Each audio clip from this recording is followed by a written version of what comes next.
이거 이제 돌려드렸는데 여러분 제목마다 제가 설명할 필요 없죠. 우리 박정희에 대해 간단하게 하고 나서 또 하고 나서 다시 더 얘기를 하죠. 우리나라는 말이에요. 딱 60년, 70년 역사지만 경제를 제대로 시작한 게 60년 되죠. 그 이유가 60년 동안에 천당과 지옥을 경험하고 있는 나라예요. 아까 말씀드린 대로 전반 30년 5공화국까지 포함을 하면 그게 30년이 됩니다. 박정희 이후에. 그 30년은 한강의 기적이라고 부르는 거죠. 그 30년과 민주화라고 소위 말하는 그 이후의 30년은 전혀 다른 나라야, 대한민국이. 국민이 달라요. 생각이 다른 거야. 행동이 다르고. 그럼 경제는 다른 겁니다. 경제학은 이코노믹 비헤이비어를 이제 관찰하고 설명하는 학문이죠. 근데 이 비헤이비어는 뭐 이 생각에서 나오거든. 사람의 생각이 이념이 다르고 그럼 경제 그 행동이 달라요. 그건 다른 국민이야. 나라가 다른 두 나라입니다. 근데 전반은 아까 말씀드린 2000년의 역사를 20년에 30년에 집약했다고 얘기할 수 있는데 후반은 그걸 해체하는 과정인데 거의 해체 단계에 왔다. 지난 30년 동안. 이게 좀 Rise and Fall이라고 이 책에 제목을 붙였는데 그 스토리입니다. 여기 이제 그림으로 보면 혹시 저 어디 강연하는데 제 걸 유튜브를 본 사람은 이 그림을 본 사람이 있을 텐데 이거 제가 저밖에 들고 다니는 사람이 없습니다. 이 60년 동안의 한국 경제 흐름이에요. 추세. 이걸 보시면 5.16 이후에는 다 아시잖아요. 한 10년 넘게 우리가 건국 이후에 뭐 별로 이승만 대통령은 기본적으로 자유민주주의 시장 경제를 한국에 도입했지만 그분은 정치학자입니다. 정치학 박사를 했고 정치는 잘 알죠. 정치학은 그쪽은 잘 알지만 경제는 사실 잘 모르는 분이야. 그렇기 때문에 그 시대에 경제정책은 혹시 저 박정희 살아있는 경제학책을 보시면 알겠지만 그 전야 박정희 시대의 전야는 제도를 몇 개 중요한 제도를 우리가 도입하는 과정에서 고속도로를 길을 좀 냈죠. 고속도로라고까지 할 건 아니지만 그렇지만은 경제 정책으로 따지면 그렇게 눈에 띌만한 그게 없어요. 그러나 뭐 기본적으로 우리가 신생국이고 말이죠. 뭐 이렇게 가지고 해방 이후에 해산 뭐 연평균 한 4% 정도 뭐 물론 또 6.25가 있고 그랬죠. 그래서 그 정도 성장을 했다고 그래요. 그러나 아시다시피 60대 초반에 인당 소득이 뭐 60대 60불 80불 뭐 이 정도 얘기하니까 뭐 좀 바닥에서 우리가 고생을 많이 한 거죠. 근데 61년 5.16 혁명 직후부터 보시면은 이게 요 기간이 이게 추세로 보면 이렇게 가는 거예요. 근데 이건 스무스하게 해서 한 건데 이 62년 이거 3년입니다. 이게 아마 우리가 수출 1억 불 하던 해일 거예요. 이때부터 이게 요거는 이제 매년 성장률이에요. 이게 가다가 여기서 점프를 하기 시작하죠. 이게 올라가서 이게 30년을 가는 거예요. 요게 87년입니다. 요 피크가 말이에요. 교수님들 어디 가서 얘기할 때 제가 재밌게 얘기하고 싶어서 어머님의 전무덤 같다고 표현하지만 다른 식으로 표현하기가 좀 어려워요. 근데 이 아름다운 이 모습이 아주 30년 동안 한강의 기적의 기간인 겁니다. 이 성장률의 평균이 한 9% 돼요. 인류 역사에서 30년 동안 9% 넘는 성장을 한 나라는 어디가 있습니까? 한국 말고 중국이 10% 가까이 성장을 했어요. 그러니까 그 성장률의 높이로만 보면 중국이 우리 기록을 깬 거죠. 그러나 저는 절대 중국이 우리를 깨지 못했다고 봐요. 질적으로. 우리 인류 역사에서 30년 동안에 가장 높은 성장을 했을 뿐만 아니라 성장의 질이 최고야. 소득 분배가 개선이 되고 소위 말하는 양극화라는 걸 다 극복해서 모두 더불어 사는 동반 성장을 박정희 시대에 한 겁니다. 근데 중국은 그걸 못해요.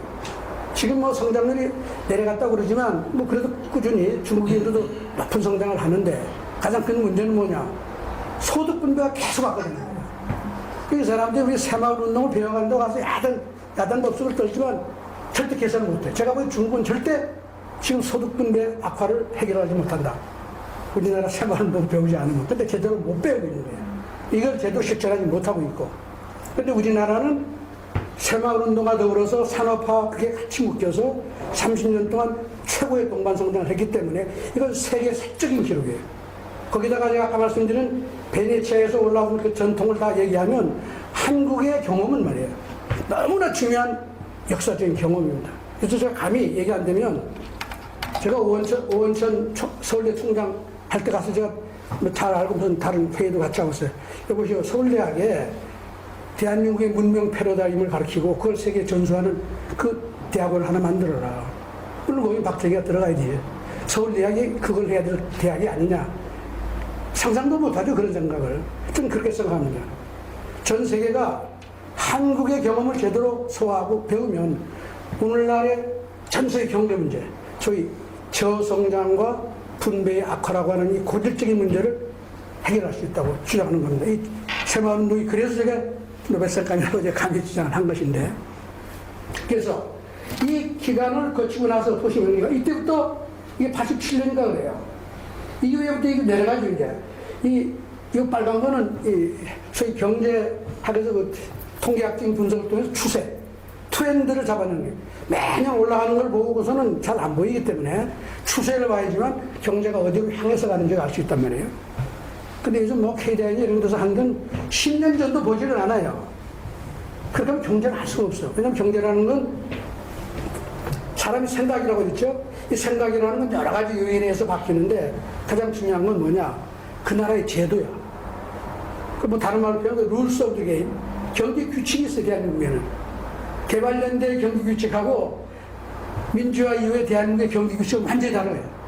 제가 그냥 미리 답을 주면 개발연대는 말이에요, 열심히 노력하는 사람이 대접받는 사회야. 그게 모든 사회의 기본이고 모든 사람이 그렇게 생각을 했고 다 그걸 바탕으로 놓고 다 열심히 뛰었단 말이에요. 민주화 이후에는 열심히 사는 사람은 부대접받고 열심히 살지 않는 사람이 대접받는 시대가 됐기 때문에 사람들의 생각도 그래.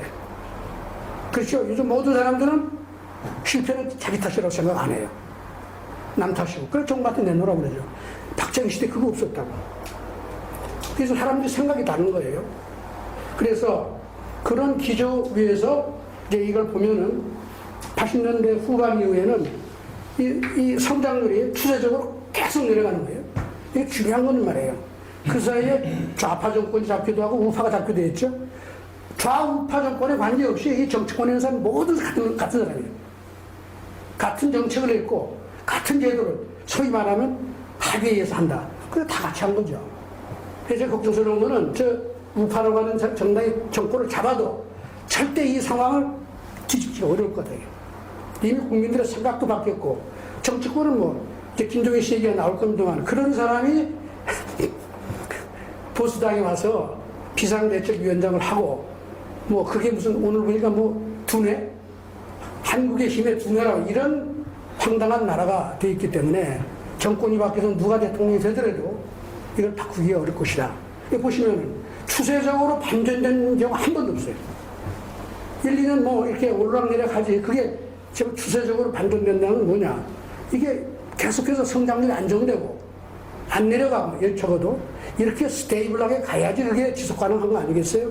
그러니까 우리가 제도적으로 혹은 사람들의 마음이나 생각을 바꾸는 이런 차원에서 근본적인 변화를 한 번도 지난 30년 동안 바꾼 적이 없었다는 겁니다. 이게 정말 걱정스러운 일입니다. 자, 그래서 제가 좀 이제 앞으로 할 얘기는 이 30년 동안은 뭐가 이걸 만들어내느냐, 실제로. 뭐 좋았다는 얘기만 해가지고는 안 되잖아요. 그리고 이 후반은 이제 무슨 이유로 사람의 생각이 어떻게 다 이런 거를 이제 설명을 좀 제가 드리고자 하는 거죠. 뭐 이게 뭐 제가 영문에 이 책에 썼던 것들 제가 카피를 해왔는데 저 정리는 좀 했습니다. 이건 그냥 사건만 얘기를 했지 그 내용은 별로 상세히 얘기를 안 했어요. 제가 이 재단을 맡으면서부터 뭐 그 전서부터 그랬습니다만은 박정희 시대는 세계 최고의 동반성장 30년 동안의 동반성장을 이룬 시대다. 이 얘기는 사람들이 뭐 상상도 못하죠. 예를 들면 KDI 같은 데는 오공학 이후에 한 일이 뭐냐면 박정희 시대는 문제가 많기 때문에 배울 게 없다. 박정희 시대에 한 정책은 따라서 하면 안 된다고 하는 것이 KDI의 아주 공통적인 견해입니다. 지금도 그 생각을 가지고 있어요. 예를 들면 제가 그 70년대 중화공업을 통해서 소위 그 미국과 독일, 일본을 통해서 그 사람들이 영국을 개척한 거죠. 영국을 뛰어넘었단 말이에요. 이 과정에서 했던 산업 정책을 다 부정을 했단 말이죠. 아시죠? 뭐 우리 이 박사는 그 부정하면 안 된다는 주장을 했지만은 KDI가 또 워낙 좀 다민이 됐기 때문에 그 주장이 정책이나 이런 데 주도하지 못했어요. 저도 그 KDI의 소위 그런 주장에 기여를 어떻게 보면 제일 많이 한 사람 중에 하나입니다. 저만큼 열심히 한 사람이 없었거든.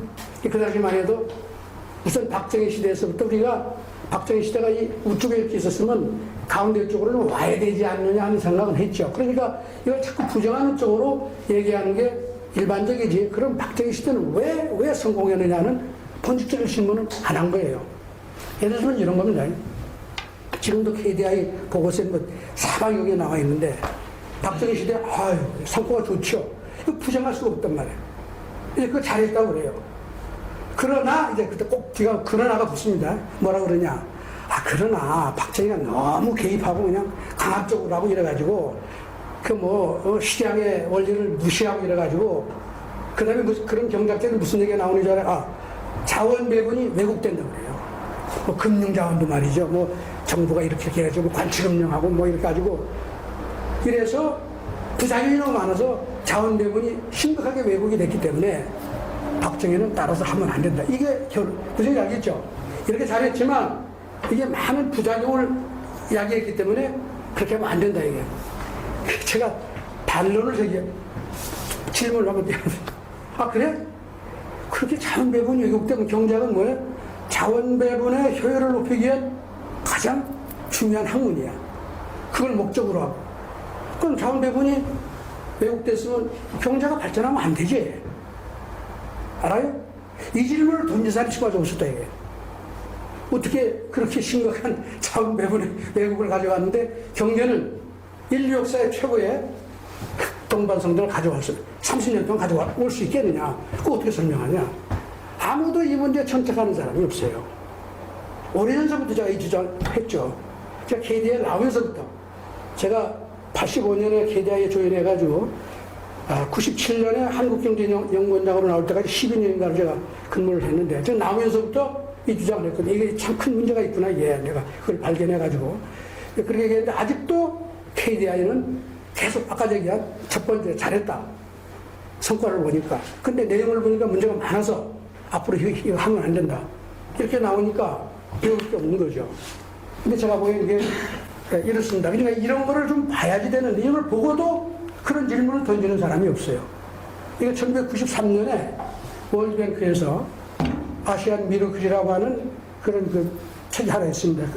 그 재미있는 얘기예요. 그 책이 나온 배경이 뭐냐면 일본이 지금 말하자면 이제 후발주자로서 산업화를 해가지고 2차 대전을 주도했잖아요, 지금. 그럴 정도 했다가 한번 망했다가 다시 빠른 속도로 5, 60년대 회복을 해서 선진국 그냥 올라갔단 말이에요. 그러니까 이게 놀라운 기적이죠, 이게. 사실 우리보다 앞서서 기적을 한 거예요.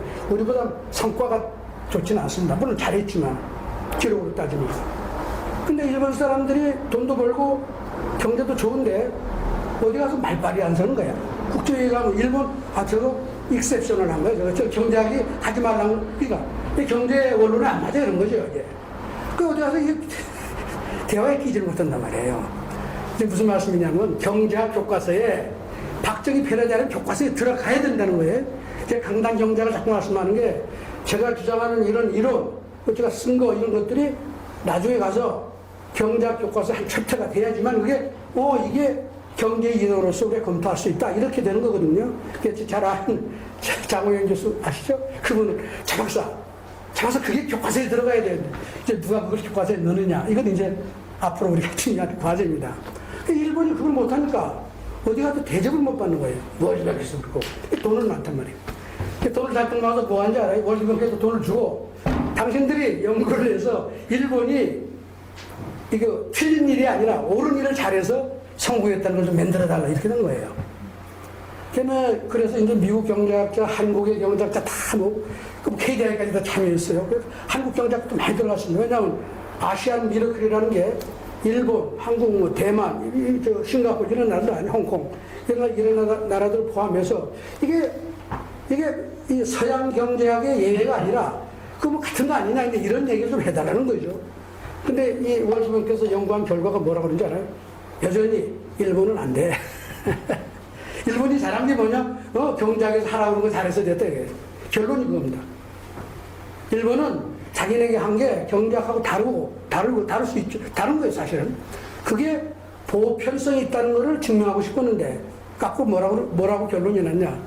그거 결국은 경제 언론 잘해서 한 거야. 돈을 쓰고 아무 성과도 못 낸 거죠. 그래서 제가 요즘 일본 사람 만나면 주장하는 게, 이봐, 당신들 실패한 거 나 다 한 거 알아? 이거 봐라. 니들도 또 살아났다, 이게. 갑자기 살아난 게 아니고. 이제 그런 농담을 하는데, 이걸 보시면은, 이게 그 책에 나와 있는 거예요. 이게, 요 밑에, 이 수평 중에는 말이에요.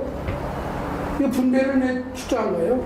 상위 20% 계층의 소득하고 하위 20% 계층의 소득. 이걸 나눠가지고, 이게 한 10배쯤 되면은, 이게 뭐 아주 소득이 양호하다고. 10배 안에 들어간 나라가 많지 않아요. 요즘 더 나빠지고 있죠. 그걸 측정한 거고, 요거 이제 30년 동안 65년에서 89년까지 연평균 실질 증가, 1인당 소득 증가율을 찍은 거예요. 이렇게 보시면 한국이 어디 있어요? 있잖아요. 이건 뭐 이미 공인된 자료예요. 이걸 보고도 우리가 아직도, 야, 한국이 어떻게 30년 동안 큰 높은 성장과 동시에 소득 분배가 그렇게 안정되고, 이건 어떻게 이런 나라가 됐냐?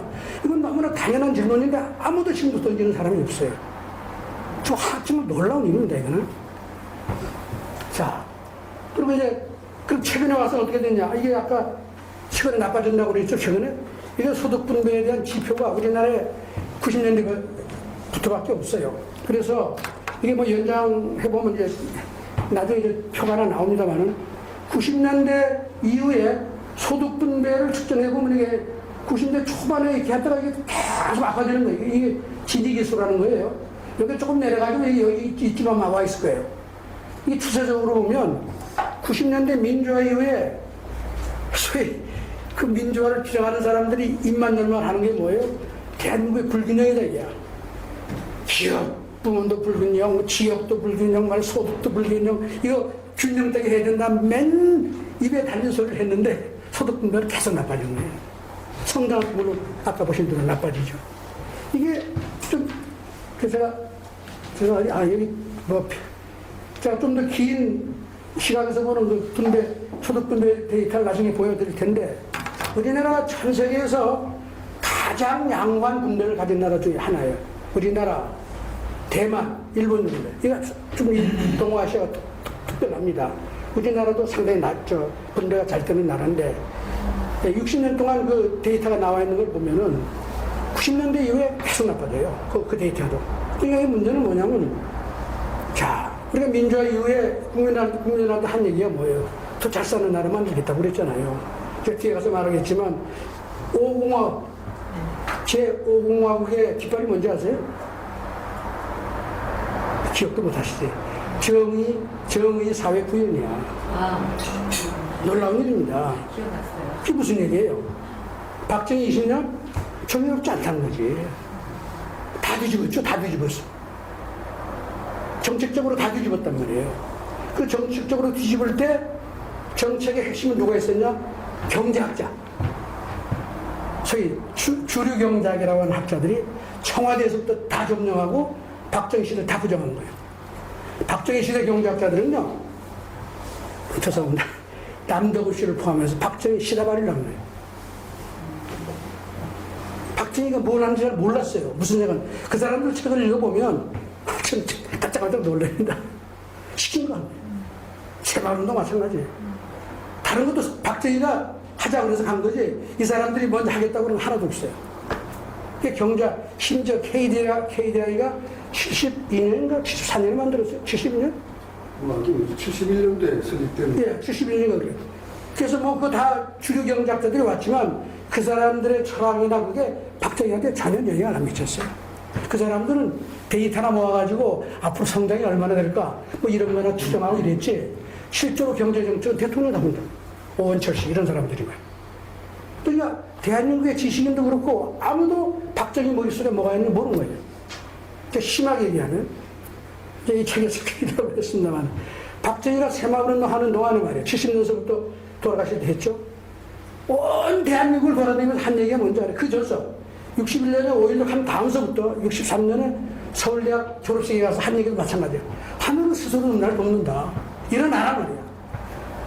가는 데마다 이걸 입에 달고 다녔는데 제가 대학 다닐 때 우리 경제학과 서울상대다 나가고 이런 얘기 들어본 적이 없고 제가 죄송한 얘기지만 여기 와서 일하는 것도 그 전에도 대통령님하고 같이 일했던 분들하고 대화를 하면 이 얘기를 하는 사람이 없어요.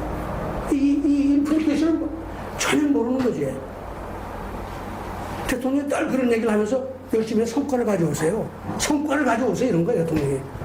근데 요즘 같으면요, 대통령이 하늘은 스스로 돕는다는 게 중요한 말이에요. 한마디 했으면 뭐 세미나하고 온갖 짓 다 했을 거 아니에요.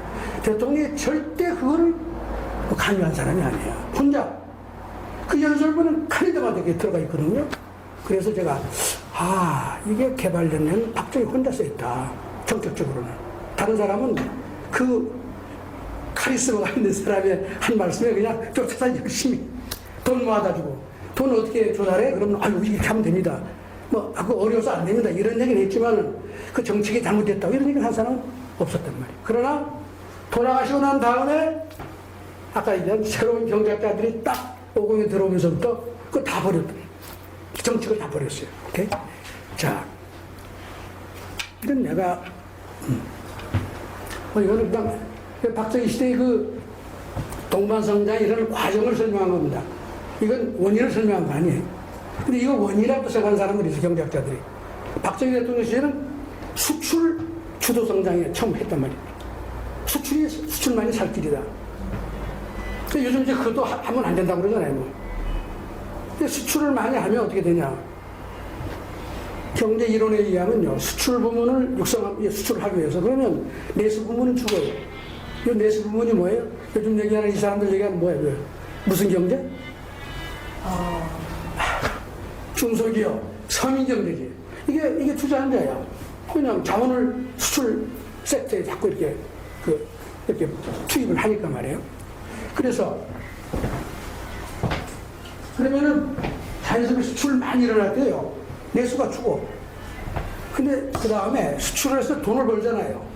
그 돈을 가져다가 국내에 뿌리는 거지. 투자를. 아무 데나 그냥 뿌려라, 이제. 마음대로. 그게 되면 어떻게 돼요? 생산이 늘어나면서 중소기업이 살아요. 중소기업과 제조업이 다 살아나는 거죠. 그 다음에 어떻게 돼요? 서비스가 같이 살아나요. 이게 동반성장의 원칙이야. 그런데 대통령 거기다 또 새마을운동까지 들이밀었으니까 내수가 그냥 계속 수출만 잘 되면 대한민국이 다 행복한 나라.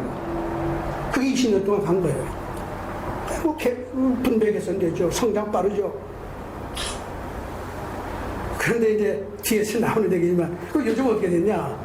박정희 대통령 특히 90년대 이후에는 수출해서 번 돈이 대한민국에 안 들어와요. 어디가? 해외에 가서 다 쓰고 있다. 외국은행에다 이거. 국내 투자를 못하게 돼 있단 말이에요. 재벌? 저는 나쁜 놈들이니까 투자 못하게 해라. 재벌 규제가 다 그런 겁니다. 그럼 어떤 문제가 생겨요? 수출 열심히 하면 누가 좋아요? 수출하는 사람 좋지. 그 다음에 그 돈이 돌아와서 국내 투자가 돼서 제조업이 살아나고 중소기업을 이 프로세스가 이어져야 되는데 그걸 다 차단해놨던 거예요. 재벌 규제. 균형 발전 나눠 먹어야 되는데 이러니까 이러려면 수출을 지원하면 안 되는 거예요. 근데도 사람들은 혹시 경제는 성장대로 수출이 올라가야 될 거 아니에요. 그것만 열심히 했지만 대기업에서 돈 벌어가지고 어떻게 하느냐. 해외 진출을 계속하고. 오늘 대한민국 투자가 안 늘어나죠. 전부 해외로 나가고. 그러니까 돈 벌어서 남의 나라 좋은 일 열심히 하고 국내 내수는 계속 중소기업이 살아날 수가 없어요. 내수가 안 살아나는데. 그죠? 그게 오늘날의 문제다. 근데 과거에는 이렇게 해서 성장 분배를 다 잘했다 이런 얘기죠. 그래서 이 사람 얘기를 조금 간단하게 정리를 해보면요. 아까 하늘은 스스로 틈새를 돕는다. 이게 성경 다 교회 다니시는 분 계시죠? 아니에요? 교회. 성경. 목사님. 목사님 계시구나. 마태복음 25장 달란트 얘기하시죠? 네. 그게 말하자면, 거기서 하늘을 스스로 돕는 자를 돕는다는 말을 나오지 않아요.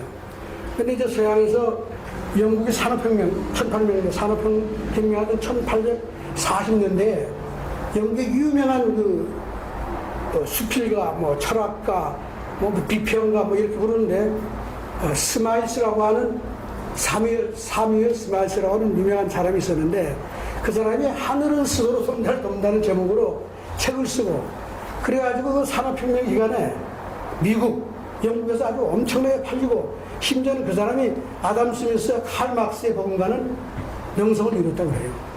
열심히 해라 이거죠. 하늘을 스스로 돕는다 이게. 이건 산업혁명의 정신입니다. 근데 그 당시에 이게 일본에 번역이 돼가지고, 일본에서 몰라 100만 부 팔렸다는 얘기도 있고 그런데 잠깐 그런 책이 있는데, 그 사람은 근데 그 책에서 이게 성경이 원전이라는 얘기를 안 했지만, 우리 어렸을 때 고등학교 때 대학 입학시험 영어 공부하면 항상 나오는 얘기 아니에요. God helps those who help themselves. 이게 성경에 연원이 있다는 얘기는 많이 하는 겁니다. 그러나 누가 그걸 증명을 할 수가 없죠. 그런데 제가 이제 최근에 와서 성경에 마태복음에 이게 있다는 걸 발견해서 얘기를 하죠. 그런데 대통령이 이 얘기를 그렇게 강조했을 뿐만 아니라 어렸을 때 말이에요. 대통령이 16살까지인가? 그 사범학교 들어가기 직전까지 구미에 바로 그 상모동에 교회가 하나 생겼습니다. 그 전에. 소시적에 주일학교를 매일 나갔대요. 그리고 너무나 재미있는 말을 잘하고, 골리앗은 뭐예요? 뭐가 무엇입니까? 다윗과 골리앗. 그 얘기를 너무나 재미있게 잘해서 동화대에서 상을 많이 받고, 그 다음에 웅변을 잘해가지고 교회에서 하는. 구미하고 그 주변 동네가 뭡니까? 저 일장 그 동네 이름 뭐지? 상호동 말고 구미시를 포함한 선산. 아니 그거 알고 있어요. 선산군이었죠. 천장군 말고 저는 그 지역에서 웅변상을 그렇게 많이 받았대요. 그러니까 제가 생각하기에 대통령이 이미 이런 정도의 내용을 알았을 뿐만 아니라 이번이 일제시대 최고의 학교를 다닌 거 아닙니까? 일제시대 육사는 최고의 대학이지. 다른 대학이 뭐가 문제? 군국주의에서 육사만큼 좋은 대학이 있나요? 그리고 일본이라는 나라가 서양 문물을 다 받아들였고 있기 때문에 이미 대통령이 일찌감치 이 사상을 가지고 있었던 것 같아요. 제가 어디 가서 이런 얘기를 한번 한 적이 있어요. 교회에서 하는데, 그죠? 끝나고 나서 점심 먹는데, 간단하게 선생님 샌드위치 먹는데, 목사님이 저한테, 어디서 그런 얘기를 들으시냐? 그래서 내가 이렇게 했다고 그러니까, 다음에 그분이 그 25장을 가지고 아예 강좌를 1시간짜리 했어요.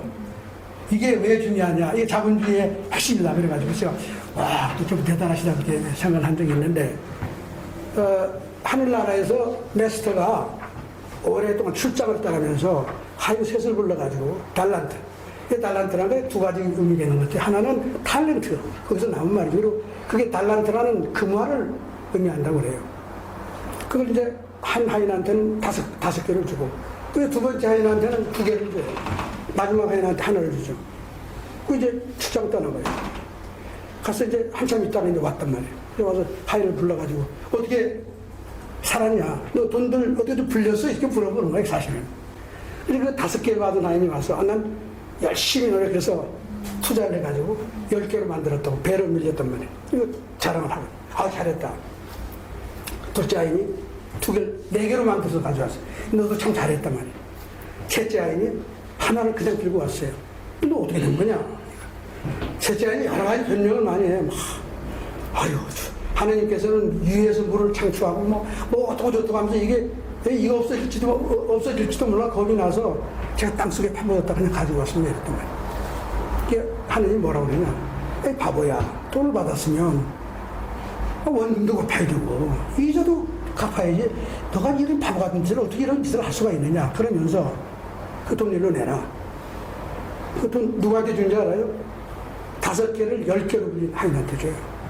그리고 그 하인은 어둠 속에 집에서 쫓겨나요. 여러분, 이게 너무 놀라운 일입니다. 오늘날 대한민국이나 전 세계가 다 그래요. 사회주의 체제는 다 망했지만 사회주의의 평등이념 전 세계를 지금 지배하고 있어요. 자본주의의 본질을 제대로 지키는 나라가 하나도 없습니다. 사회주의 이념, 경제평등의 이념이 온 사회에 다 들어와 있어요. 이 사람들의 생각은 뭐냐? 하느님이 이래야 되는 거야. 아, 셋, 너 모두 잘했구나. 그거 봐. 10개, 4개, 하나? 15개구만. 15개. 다 수고했다. 자, 셋이서 5개씩 나눠 먹자. 이게 오늘날 세상입니다. 좋죠? 근데 그 다음에 문제는, 자, 메스터가 출장을 다시 간다. 다시 또 그렇게 하면 어떤 일이 벌어질까요? 아시겠죠? 누가 열심히 해서 배로 불리는 사람이 나오겠는 거예요. 이게 이제 하느님이 부딪히는 문제입니다. 이게 오늘 전 세계가 앞으로 부딪히는 문제고 지금 부딪히고 있는 문제가 바로 이게. 오늘 대한민국이 좀 결정적으로 좀 딜레마에 빠져 있는 게 바로 이거란 말이에요. 근데 박정희 대통령이 이걸 정반대로 뒤집은 사람이에요. 이게 하늘은 스스로 문제를 돕는다. 그게 새마을운동의 핵심 원리가 적은 거죠. 그리고 그뿐이 아니야. 다른 정책 다 보면요, 대통령은 철저하게 메리트 시스템 혹은 신상필벌, 열심히 하지 않으면 절대 안 된다. 성과를 가져와라. 이게 대통령이에요. 그리고 수출을 할 때 말하자면 우리 이제 초기에는 노동집약적인 산업을 했잖아요. 근데 그게 이제 자본주의학적인 산업으로 구조 변화를 할 때 그 수출을 많이 한 사람이 들어가기 쉽게 그 사람만 들어갈 수 있는 체제를 만드는 거예요. 사실 제도를 잘 보면 중소기업이라고 해서 도와주는 건 하나도 없어요.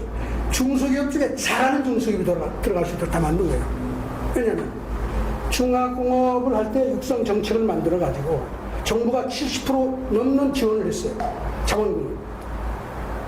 근데 중화공업이라는 게 엄청나게 무거운 어려운 산업이고 인류에서 이 중화공업에 성공한 나라가 아주 극소수야. 오늘날 보세요. 중화공업을 다 한 나라가 어디입니까? 미국하고 독일하고 우리밖에 없어. 일본. 영국도 해. 우리만 못해. 불란서 못해.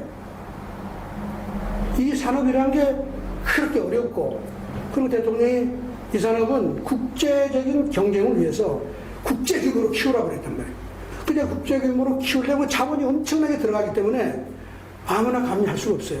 근데 그게 70%를 지원한다고 그러면서 뭐라고 그래요?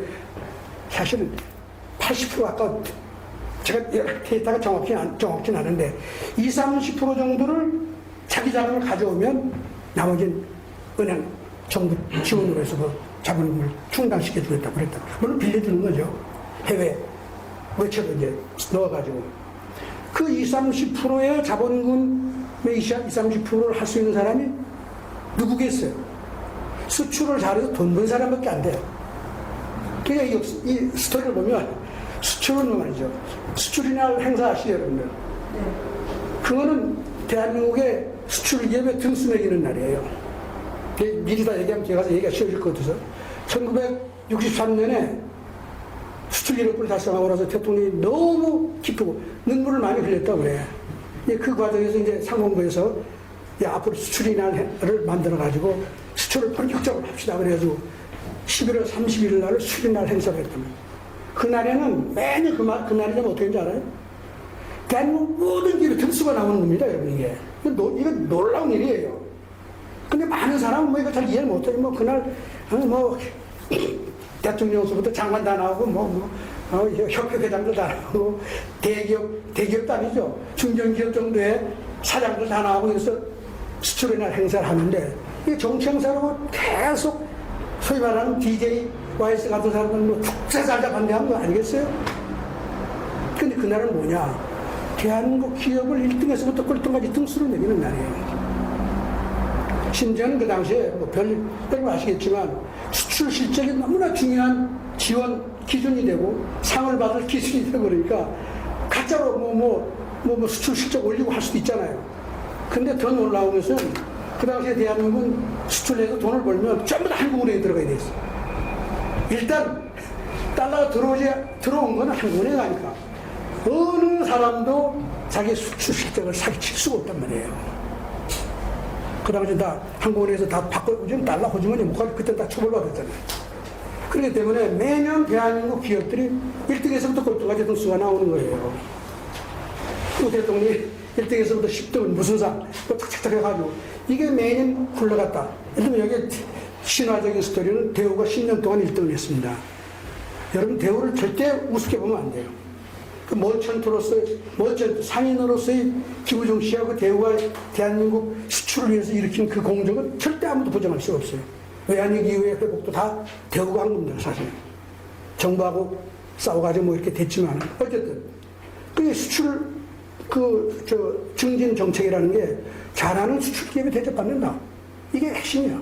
수출 실적 많은 기업이 대접받고 수출 실적도 없으면 지원 못한다는 게 정부의 방침이에요.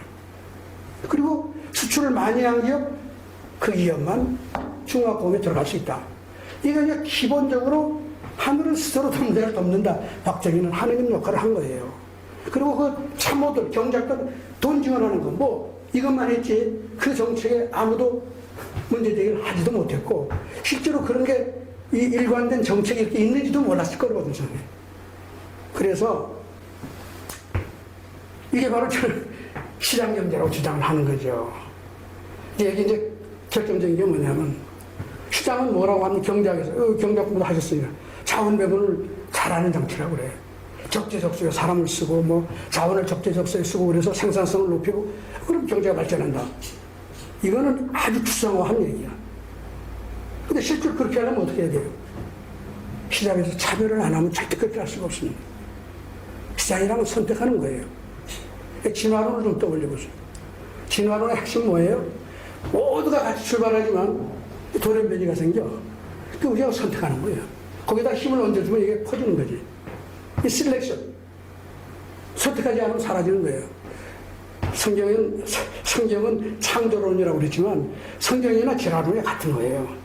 성경에서는 하나님이 그 기능을 선택하는 기능을 한다고 보는 것이고 진화론에서는 환경이 그 일을 한다고 보는 거예요. 환경에 잘 보여서 선택이 되면 살아남고 안 그러면 가는 거예요. 하느님은 어때? 하느님한테 잘 보여서 하느님이 도와주면 천당 가는 거, 안 그러면 못 가는 거예요. 우리나라는 어떻게 했어요? 죄송합니다. 박정희가 뽑으면 뭘 기준으로? 시장에서 이룬 성과예요. 이게 중요한 겁니다. 뭐 개인관계, 무슨 뭐 박정희 철저하게 없었단 말이에요. 시장에서 그 기업이 이룬 성과를 기초로 해서 뽑는 거. 이 역할을 박정희가 했는데 시장에서 우리가 하는 게 바로 그런 거예요. 시장이 뭐예요? 소비자는 자기한테 가장 구매에 맞는 재화를 생산하는 기업만 선택하는 거예요. 절대 우리가 돈을 함부로 쓰지 않습니다. 우리가 시장을 얘기할 때 말이에요. 경기라고 해요. 경기자 아니고 우린 컴페티터, 서로 경쟁하는 사람이지 심판관은 따로 있다고 생각해요. 심판관이 누구야? 우리가 다 선택하는 거예요. 잘하는 기업은 우리가 골라내는 겁니다. 그렇죠? 아닌가요? 맞아요. 우리가 잘 고르면 삼성이 되고 잘못 고르면 도망가요. 죽는 거예요. 까다로운 소비자가 많은 나라는 반드시 훌륭한 기업이 나오게 돼 있어요. 정부가 그거 할 수 있는 게 아니야. 우리나라가 지금 기업이 이렇게 다 되는 게 대한민국 국민이 얼마나 추구자가 이게 까다롭단 말이에요. 이게 여기에 봉사하려면 너도나도 열심히 안 하면 안 되는 거예요. 그러니까 우리가 선택을 하는 사람입니다. 은행은 뭐예요? 은행은 열심히 해서 돈 버는 사람한테 죄송합니다. 돈을 더 많이 더 싸게 빌려주는 게 은행이에요. 은행의 아주 본질적인 기능이 그런 거예요. 뭐 은행이 무슨 뭐 새싹론이니 아니 뭐 젊은 부부 이게 나눠주면 다 망하는 것이죠. 우리나라 외환위기는 은행이 잘하는 기업과 못하는 기업을 가릴 줄 몰라서 다 망한 거예요. 은행이 철저하게 눈을 부릅뜨고 그 론 스크린이라고 하죠. 대출 심사 기능을 강력하게 심사를 펼쳐야지만 기업이 꼼짝 못하고 개인도 꼼짝 못하고 열심히 하게 돼 있는 거예요. 박정희 시대 수출에 대한 행사가 바로 그런 거예요. 성과를 딱 점검하고 등수를 딱 매기면 꼼짝 못해.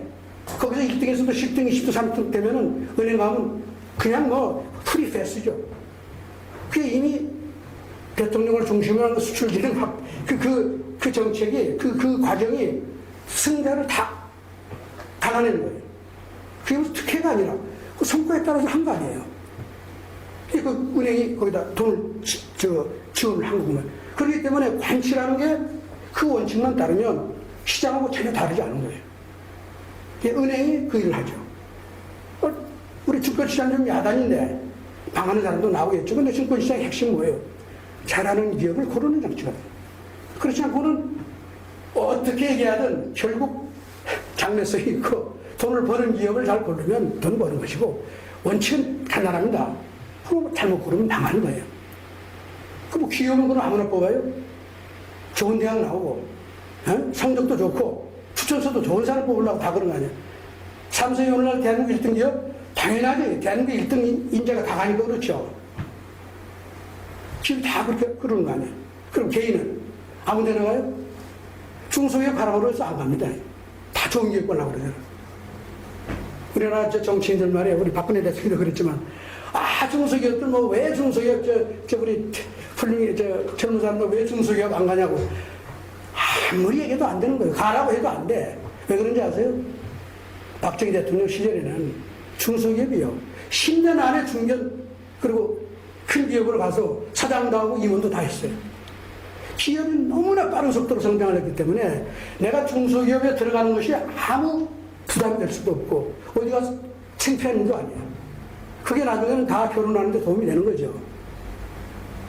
뭐 여기 LG 계셨다 그러는데, LG도 뭐 그 당시에 그 중견기업도 안 되죠. 라디오 다 알잖아요.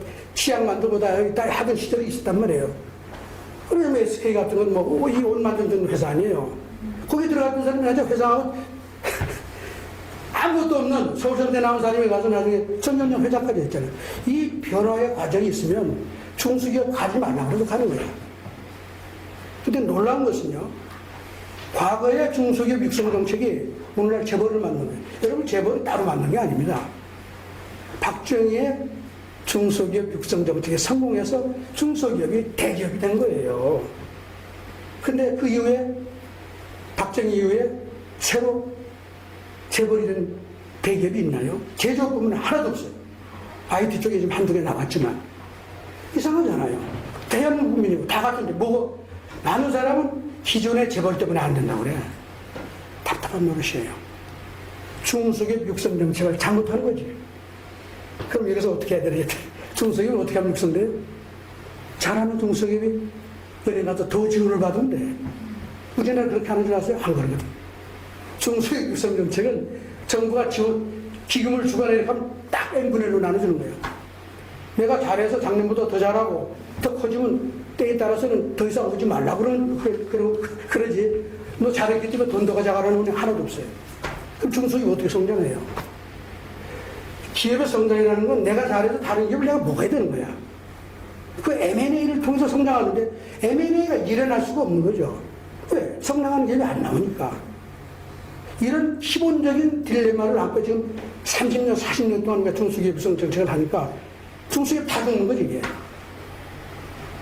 그래서 수출 물론이고, 중화공업, 이런 모든 부문에서 일어난 원리가 시장에서 스스로 돈을 뽑는 그 원리가 그대로 정부 정책으로 이어진 거예요. 정부가 그 일을 한 거예요. 시장이라는 건 여러분, 아무 나라나 그냥 시장이 다 작동하고 그런 게 아니에요. 후진국 가면 시장이라는 게 작동을 안 하는 거지. 그렇잖아요? 그럼 이거 어떡할 거냐? 그냥 놔둬? 그럼 자유주의자는 답답한 거예요. 시장이 몇 표? 그러니까 안 움직여도 어떻게 해? 아프리카 다 안 움직이잖아요. 남미도만, 동남아. 그냥 놔둬? 바로 시장은 미리 말씀을 드리면 경제 발전을 만들었는데 아주 취약한 거예요. 왜? 우리가 다 시장의 주체 아닙니까? 우리는 다 취약해요. 시장 가서 여러분 혼자 해보세요. 뭐가 되겠어요? 뒤에 가서 얘기하지만 기업이라는 조직이 안 만들어지면 우리는 아무것도 못해요. 그런데 기업도 안 생기면 어떡할 거예요? 정부가 나서서 땅을 파고다 뭘 만들어야 될 거 아니에요. 그게 인센티브라는 겁니다. 선택하고 차별하는 원리를 가지고 너 열심히 하면 알아? 상이 가는 거 알아? 그러면 사람이 움직여요.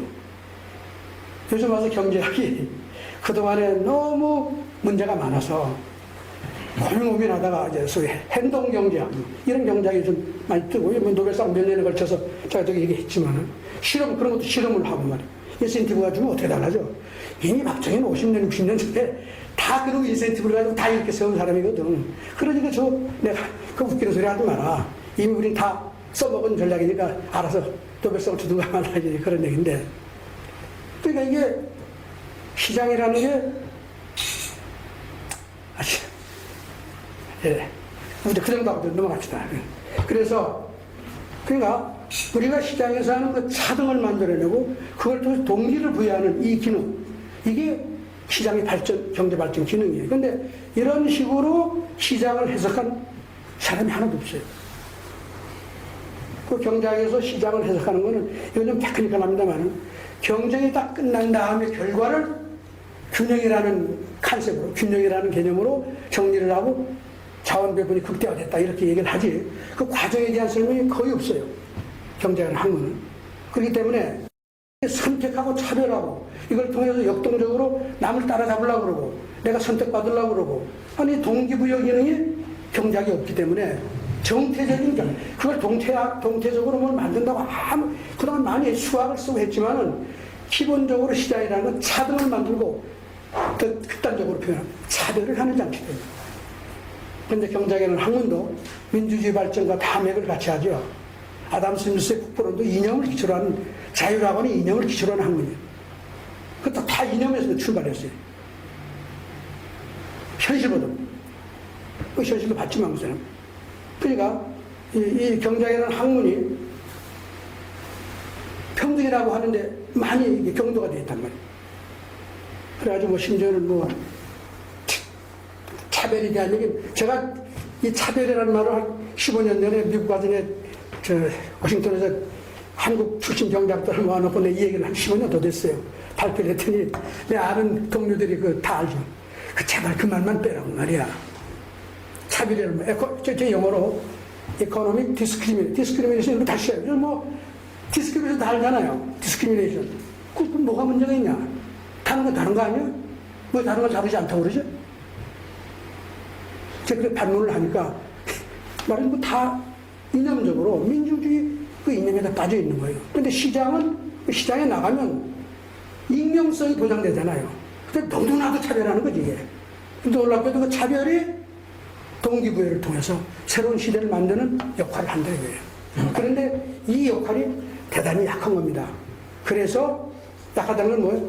그 인센티브가 약한 거예요. 움직이게 만드는 힘이 없기 때문에 그 힘을 보강하는 게 중요하단 말이에요. 이게 정부가 할 수 있는 거다. 박정희식으로. 하는 역할을 누가 추가로 하면 과학자들을 키워내려면 어떻게 해야 돼요? 시장에 맡기면 과학자가 나옵니까? 여러분 그렇게 생각하세요? 정부가 R&D 투자를 하고 잘하는 과학자한테 인센티브를 더 안 주고는 절대 그런 과학은 안 일어나는 거죠. 오늘날 대한민국 과학이 노벨상 못 받는 이유가 뭔지 알아요? 박정희 시골에서도 다 받았을 거예요. 벌써. 박정희는 자기보다 봉급을 더 줬거든? 과학자들한테. 성과 따지고. 우수한 과학자. 다 그렇게 했단 말이에요. 요즘은 그렇게 못하는 거 아시죠? 정부 출연 연구기관이 획일적으로 다 봉급이 일정하단 말이에요. 심지어는 경제연구소. 옛날에 KDI하고 키에트가 제일 봉급을 많이 받았는데 이제 다 같아요. 같아져야 된다. 그럼 누가 이래요? 대한민국의 과학계나 연구계가 완전히 평등하게 바뀌었단 말이에요. 그 일하는 거지 뭐. 하는 이가 없는 거예요. 그럼 안 움직여. 자, 그래서 이제 기본적으로는 그렇습니다. 그래서 사회주의라는 아까 말씀드린 이 차이를 없애자는 거예요. 이게 박정희야말로 본질적으로 반사회주의, 물론 반공을 했죠. 그리고 정책 이념이나 정책 원리가 다 세상의 이치에 맞게 하자. 이거지 뭐. 그래서 정의가 뭐냐? 제가 아까 이제 50 그 깃발하고 관련이 있습니다만 열심히 노력하고 성공하는 사람이 대접받는 게 그게 저 사회정의다. 하늘을 스스로 돕는다는 이 이치가 사회정의의 출발이란 말이에요. 이렇게 보는 게 옳다 이거예요. 근데 이렇게 얘기하면 좌파들이 저를 뭐 인터넷에 가끔 씹는 게 있어요. 아니 사회적인 저스티스란 게 뭐냐? 열심히 노력하면 더 대접받아야 되는 거 아니냐? 반대로 왜 그럼? 불행하게도 반대가 사회정의라고 생각하는 사람이 많아지고 있다 이거예요. 그래서 박정희 철학은 간단하게 얘기하면 자본주의의 진술을 제대로 실천했고 시장의 문제를 잘 파악해서 그 보완할 사항을 보완했고 이제 기업 얘기를 한 거고, 그렇게 함으로써 국민들을 다 이렇게 세우고, 이게 동반성장이라는 건요, 하느님 대통령이 여러 재미있는 일이 아니었어요. 스스로 돕지 않는 사람은 나라님도 못 구한다. 우리 그렇죠. 뭐 저 게으른 놈은, 게으른 백성은 나라님도 못 구한다는 말 있잖아요. 그 얘기를 해요. 그리고 그거는 이웃도 도와줄 수가 없고, 안 움직이는데 어떻게 도와주냐, 일어나라, 이렇게 얘기를 한 사람이에요. 그래서 기본적으로 박정희가 하느님이었고 시장이었고 동기부여자였고, 주위에 있는 사람들 이걸 열심히 보조하면서 20년 동안 2000년의 기적을 그러면 만들 수 있었던 거 아니냐, 이런 얘기입니다. 그런데 이게요, 정의사회 구현이 박정희 반대로 하는 거였어요. 그래서 뭐 여러분 아시겠죠? 이제 더 얘기 안 해도 이 말 자체가 균형 발전 이런 게 들어왔죠. 내가 다시 돌아가겠습니다. 오공 얘기는 뒤가 좀 더 하겠습니다만은, 박정희 철학과 정반대되는 철학이 이제 본격적으로 등장한 게 어디서부터냐? 1987년 헌법이에요. 헌법 아시죠? 민주헌법이라는 거. 여기에 소위 말하자면 이 경제민주화라는 말이 들어오면서 이제 이 좌판이 이 김동희 씨를 포함해서 이 사람들이 이걸 깃발을 들고 계속 지금 이 방향으로 좀 끌고 오고 있는데, 제가 오랫동안 이걸 뭐 한 20년 넘게 비판을 하지만 정치인들 동조 안 해요. 이제 핵심은 뭐냐? 이 경제 조항이 말이에요. 2항입니다. 119조 2항인데, 이 경제 민주화를 지금 이 사람들이 해석하는 식으로 절대 해석할 수 없게 돼 있어요. 두 가지 이유가 있는데, 하나는 헌법의 변화 역사를 보면 절대 그렇게 경제 민주화를 경제 평등이니 소위 준사회주의 이념처럼 해석하는 것은 도저히 불가능하게 되어 있는 이유가, 이미 재헌헌법 있잖아요. 재헌헌법. 재헌헌법은 대한민국 재헌헌법 사회주의 헌법이에요. 이승만 대통령 건국하면서. 그건 이해가 되는 게, 그 당시에 전 세계는 사회주의 열풍이 부는 시대였어요. 그 당시에 사회주의 생각을 좀 했다고 해서 여러분 절대 그걸 너무 그렇게 색깔을 너무 강하게 해서 생각을 할 필요는 없다, 이게. 그 당시에 지식인들이, 많은 사람들이 사회주의가 새로 생기는 이념이고, 그렇잖아요. 소련이 강대국이 되고 막 이렇게 하는 과정에서 그런 생각을 가질 수가 있다고 보는 거죠. 기본적인 그 메시지, 그건 잘 모르지만. 그래서 우리나라 헌법에 사회주의적인 게 많아요. 예를 들면, 기간사람은 전부 다 국유화해야 된다고 되어 있다고요. 그리고 기업의 임금은, 이익은 근로자가 공유해야 된다고 되어 있다고. 공유라는 게 그런 식으로 좀 떠들다 그런 식으로 나오는 거예요. 이게 사회주의 헌법이에요. 그럼에도 불구하고, 기본적으로 개인의 재산권, 경제적인 자유 이런 것에 대한, 경제적인 자유에 대한 얘기는 별로 없었어요. 그 소유권, 이 재산권에 대한 보호 조항이 다 들어가 있었기 때문에, 저건 정책은 일본한테 받은 무슨 자산? 뭡니까? 일본한테부터 우리가 회수한 게 있잖아요. 그걸 이제 무슨 자산? 적산자산. 네? 적산자산. 예, 적산. 저건 일본한테 우리가 다 받아가지고 이제 그걸 나눠줄 때, 그거 다 시장 가격으로 다 했단 말이에요. 그리고 뭐, 아시겠지만, 농지에 갈 때 다 시장 가격으로 다 했단 말이에요. 물론 거기 이제, 저 땅값을 그냥, 채권으로, 정부 채권으로 주는 바람에 6.25 거주기 이런 데 그냥 휴지가 돼가지고 그냥 지주가 다 몰락했죠. 원래 계획은 그 지주를 다 살려서 산업자본으로 하려고 그걸 했는데, 그걸 실패를 한 겁니다. 그러니까 지주들이 피해를 봤죠. 그거 무시하면 안 되지. 어쨌든, 그랬는데, 이 유사 사회주의 헌법이 그 다음번에 약간 완화됐어요. 54년에 와서 뭐 유사 사회주의 조항이 없어지고 이제 그렇긴 했는데, 기본적으로 그 틀이 크게 안 바뀌었는데, 제3공화국 헌법이죠. 5.16 후에 대통령이 이제 민선되면서 그때 만든 헌법에 제대로 된 자유시장 경제 철학이 들어가 있단 말이에요. 박정희 헌법이 가장 자유시장 경제에 맞는 헌법이었다, 이런 얘기입니다. 그게 이거예요. 1번, 대한민국 경제 질서는 개인과 기업이 경제상의 자유와 창의를 존중함을 기본으로 한다. 여기에 제3공화국 헌법에서는 개인과 기업이 없었어요. 개인의 경제상의 자유와 창의를 존중하며 목적으로 한다. 근데 87년 헌법에서는 기업이라는 건 들어갔지만 그 다음에 2항에 경제민주화라는 말을 집어넣어서 이제 문제가 된 겁니다. 근데 이제 제가 주장하는 거는 이 내용을 잘 보시면은 여기 국가는 균형 있는 국민경제 성장 및 안정과 적정한 소득의 분배를 유지하고 시장의 지배와 경제력의 남용을 방지하며 둘입니다.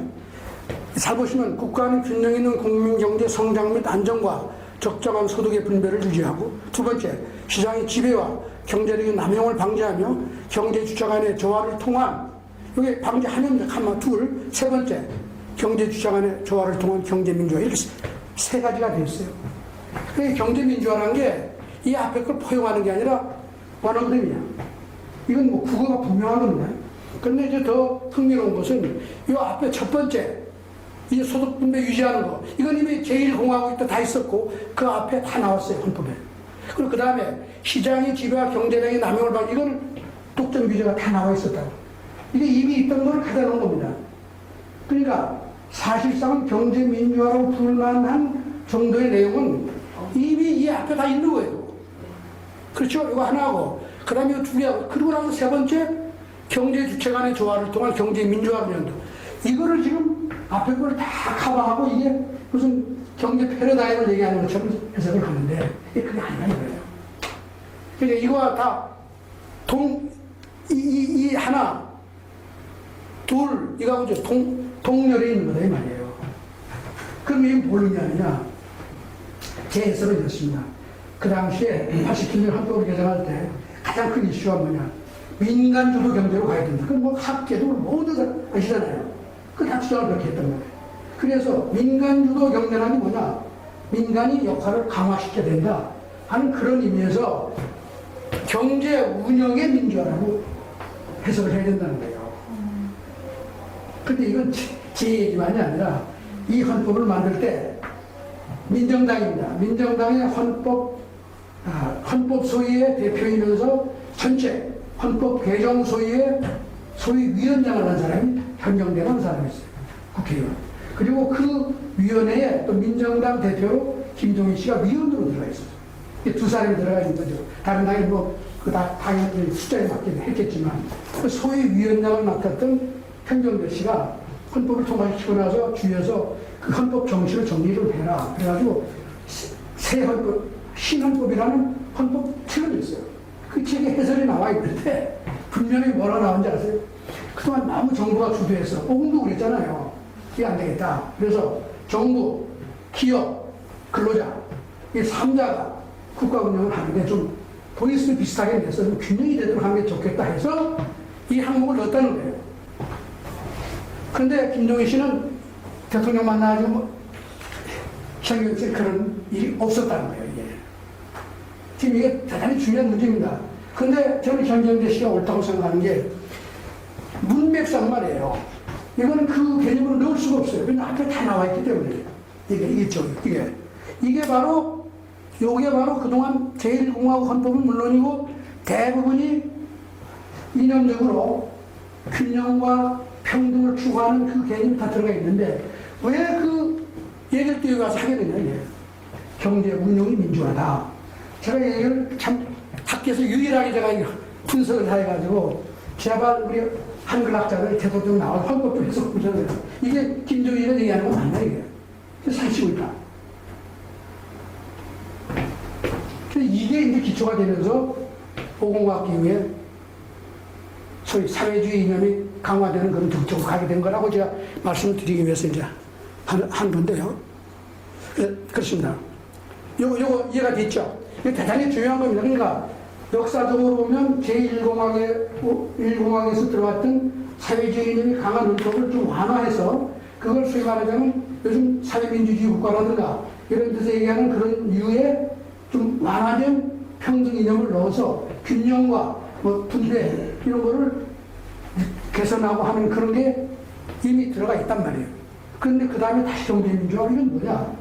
문맥상 안 맞고 만든 사람도 그렇고 제가 보기에는 그 당시에 학교에 같이 우리 이 박사님 기억하실 거예요.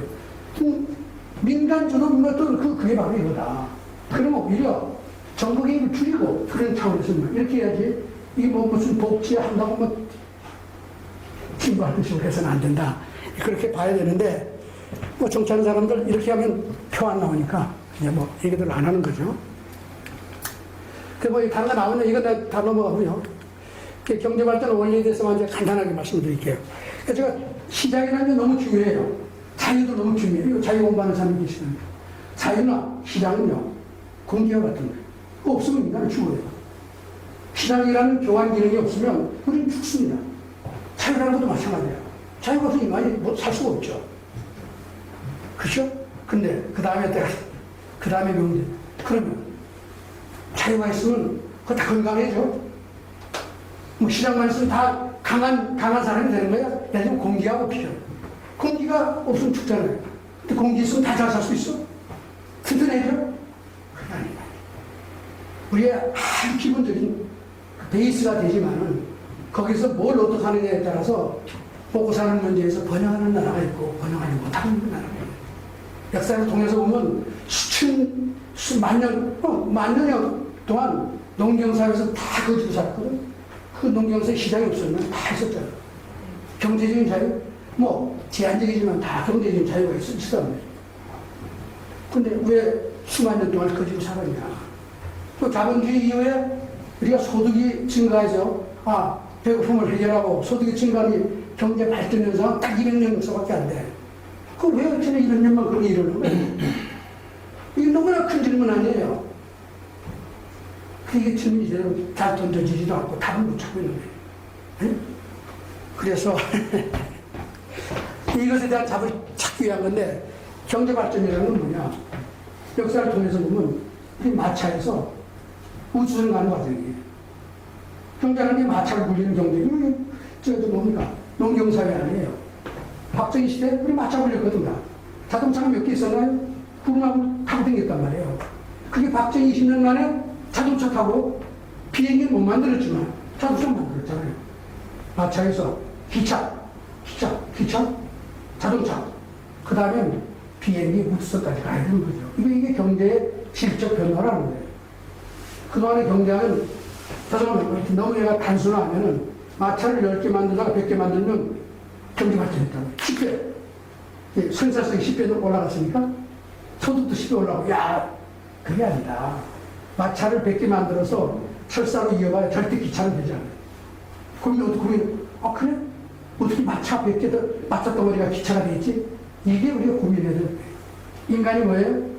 30조가 넘는 세포로 구성되어 있어요. 인간이. 세포덩어리가 아니에요. 근데 어떻게 인간이 동물과 다른 고등 동물이 되지, 이게? 이상하지 않아요? 아직도 인류는 답을 못 찾고 있습니다. 이게 복잡성 과학의 질문이에요. 어떻게 여러분 나비 효과를 한번 들어봤죠? 어떻게 나비가 날았는데 그냥 토네이도가 되는 거예요, 이거. 아주 답을 그렇게 된다고 보는 거죠. 그거 실제로 그렇게 벌어지고. 그래서 이게 좀 재미있지 않아요? 인간이 어떻게 고등동물이 되느냐. 단세포에서 출발했겠죠. 난 생물학은 잘 모르지만 단세포끼리 물에서 계속 헤엄치다가 부딪히면서 만날 거 아니에요. 그렇게 두 개 만나서 다세포로 되는 거예요. 세포가 두 개 합쳐지면 복수로지한 또 다른 조직이 됩니다. 단세포에서 두 개 세포가 모이면 조직의 기능이 강화되는 거예요. 그게 또 다른 거서 합쳐지면 또 다른 조직이 돼요. 우리 몸에 있는 그 고등한 그 조직이 만들어지고 허파리 얼마나 고등한 거예요. 이거 단세포하고 다르잖아요. 세포가 모이면서 끝없이 그 기능이 강화되면서 인간이라고 30조쯤 딱 모이면 갑자기 이게 인간이 희노의 약을 느끼고 동물하고 다르고 원숭이하고도 다른 인간이 이게 변화의 양상이고 그게 대부분이 인류 변화의 기본 원리가 거기 있다고 보는 거예요. 나비 효과가 어떻게 증명되고 있느냐, 일어나느냐. 나비 파장이 약하잖아요. 금방 사라지지. 그때 바로 옆에서 다른 나비가 파장이 나는 거예요. 파장이 생기면 이게 부딪히면 사라지지 않아요. 두 개가 부딪히면 2가 아니라 4가 되는 거예요. 또 다른 파장이 부딪히면 더 커지죠.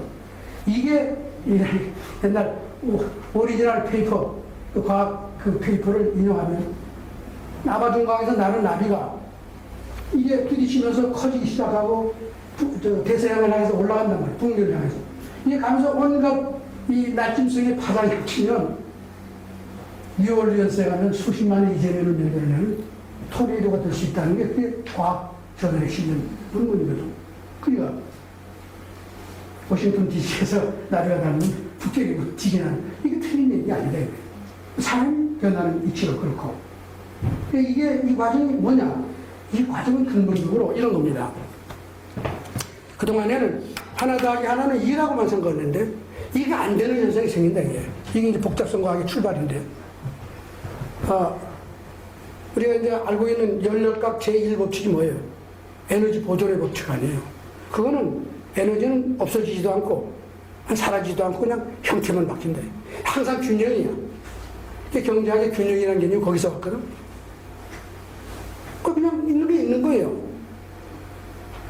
그런데 거의 100년 가까이 된다 해서 과학은 잘 몰라서 이 역사적인 오리진은 잘 모르겠네. 이 복잡성 과학에서는 제2의 연력학 법칙이 있다고, 제2 법칙이 있다고 이제 주장을 해서 그 내용이 뭐냐. 모든 지구상에 있는 이 시스템을 말이에요. 닫혀 있으면 무질서가 극대화돼서 소멸한다 하는 게 연력학 제2법칙이랍니다. 그거를 제가 재미있게 학생들한테 이렇게 얘기를 해요. 학생이 학교에서 시험을 봤는데 성적이 잘 안 나와서 부모님한테 야단 맞고 그러면 화가 나서 내가 죽어버리겠다고 문을 잠그고 방 안에 들어갔다고 생각해봐라. 문 잠그고 일주일만 있어봐라. 무슨 일이 벌어지겠느냐. 너 주위에 무질서가 잔뜩 깔리지. 무질서가 뭐예요? 배설물이죠. 너는 에너지가 더 빠져 죽지 않겠냐. 그게 이걸 말하는 겁니다. 이게 연력학 제2법칙이에요. 어느 시스템이든 외부하고 소통하지 않고 대화하지 않고 그러면서 동시에 외부로부터 새로운 에너지, 새로운 지식을 흡수하지 않으면 그건 절대 1인치도 발전할 수 없어요. 이게 세상 이치다.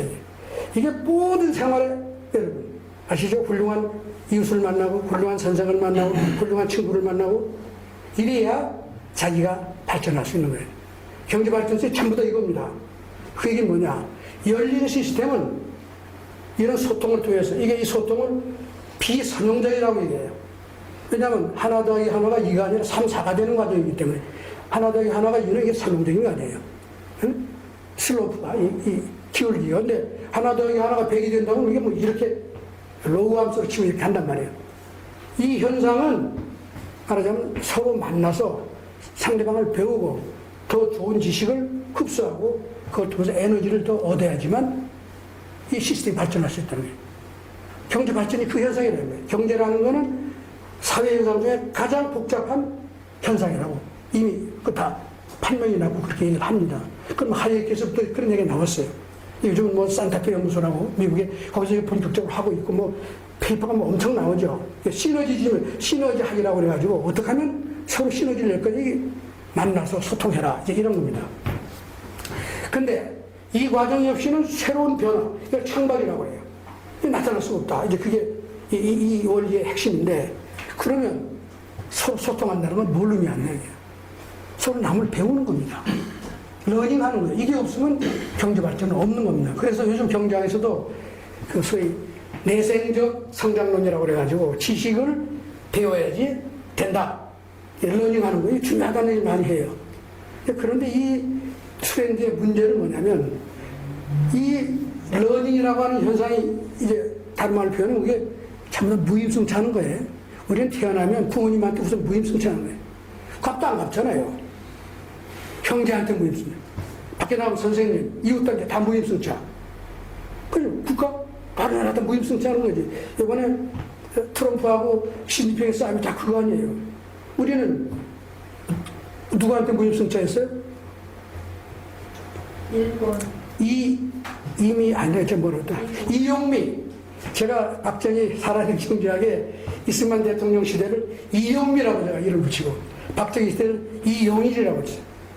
이승만 대통령 미국은 무임승차하고 박정희 대통령은 일본에 노아하는 무임승차했다 이거. 우리 부정하면 안 된다. 그 비부정하면 안 되는 거예요. 문명, 경제 모든 게 다 이 무임승차에 있는 거예요. 무임승차가 일어나면 이제 경제학 이론으로 따지면 그 그 경제학의 학문 그 기본 균형이 다 깨져요.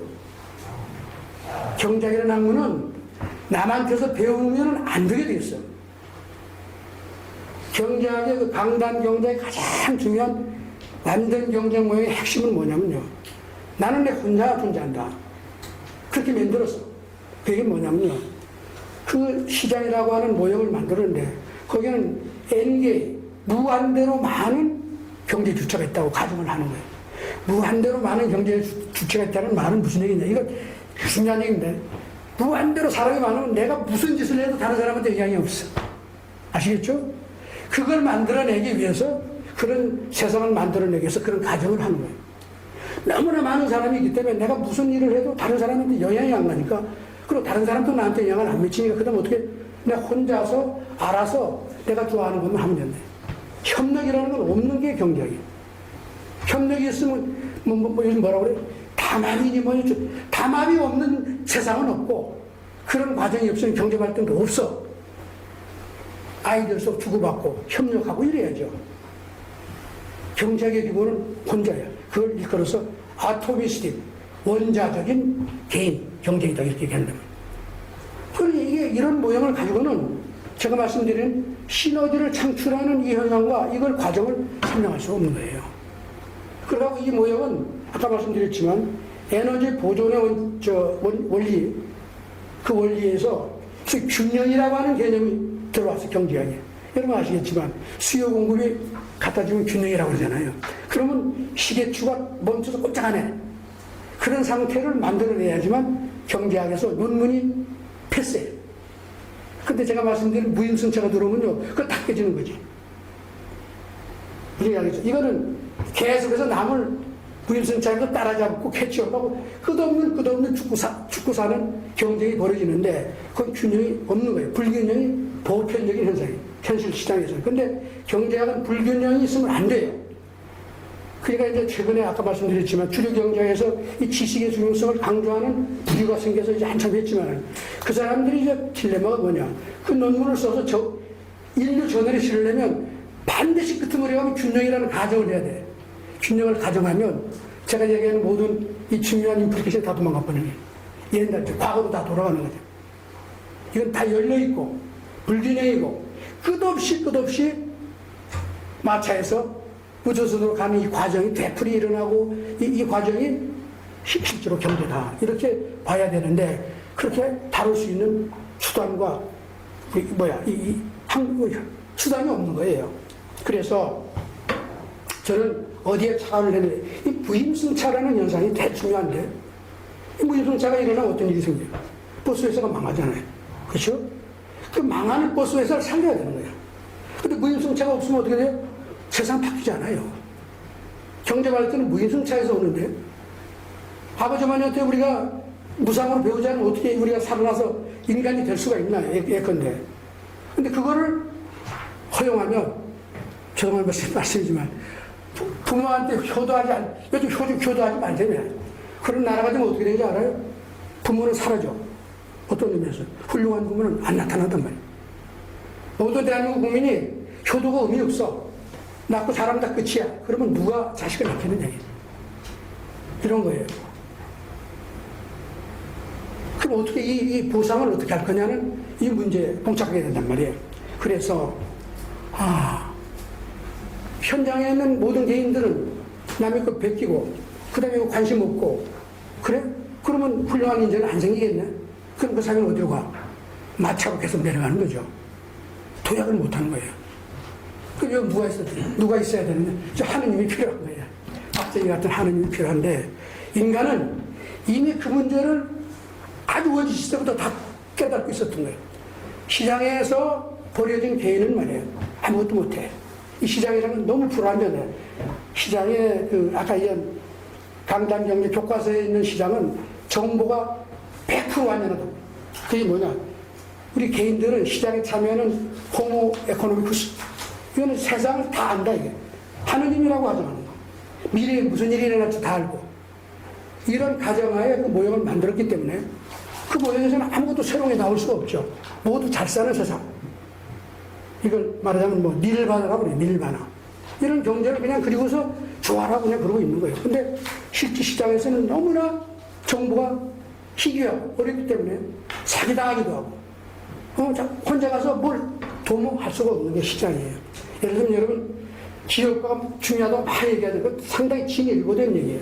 근데 기업가라는 사람이, 잘 들으세요, 혼자서 시장에 버리면 아무것도 못해. 근데 그 기업가가 제 힘을 발휘하려면 어떻게 하면 되는지 알아요? 그 기업가한테 기업이라고 하는 사회적 기술을 딱 가서 주면 그게 살아나는 거예요. 무슨 알겠죠? 아무리 훌륭한 기업가 정신을 가져도 기업이라고 하는 사회적 기술이 없으면 아무 쓸모가 없어요. 예를 들면 레오나르도 다빈치라는 사람이 얼마나 유명한 그 기업 엔터프로너잖아요. 그 사람이 비행기 소위 날트를 다 만들었잖아요. 그리고 근데 그게 실제로 하늘을 나는데 500년, 600년이 걸렸잖아요.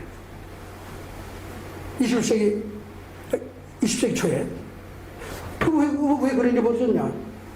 혼자서는 아이디어를 아무리 내도 그거를 구현하는 방법이 없기 때문에 그 아이디어를 실제 값어치는 재화와 서비스로 구현하는 그 기술이 기업이라고 하는 제도다 이거예요. 이게 인간이 발명한 겁니다. 과거로 돌아가면 원시시대에 우리가 세랑게티 초원에서 이제 우리가 직립본이 됐단 말이에요.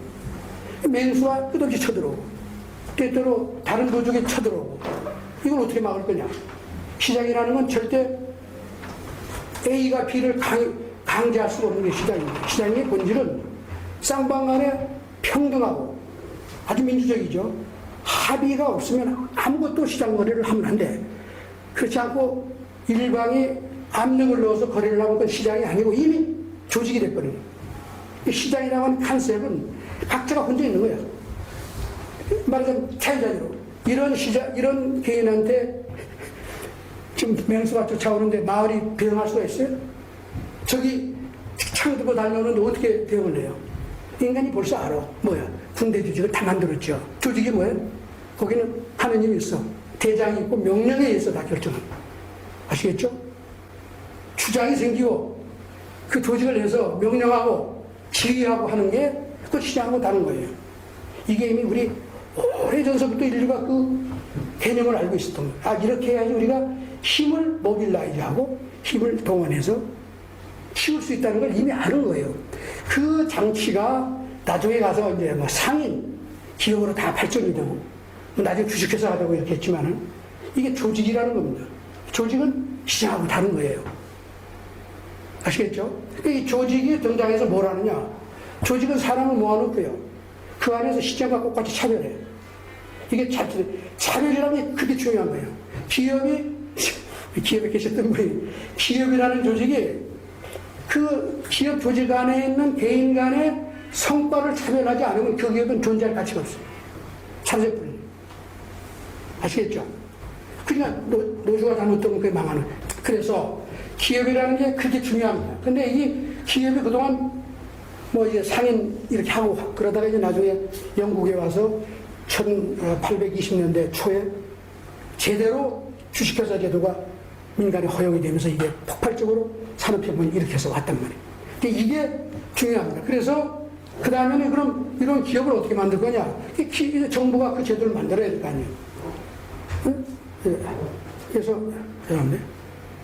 그러니까 이제 기업을 만들어내려면 정부 자체가 아까 우리 박정희 시대 얘기했지만 차등과 차별을 강조하고 성과를 강조하는 그 정부의 기능이 없으면 기업은 절대 성장할 수가 없어요.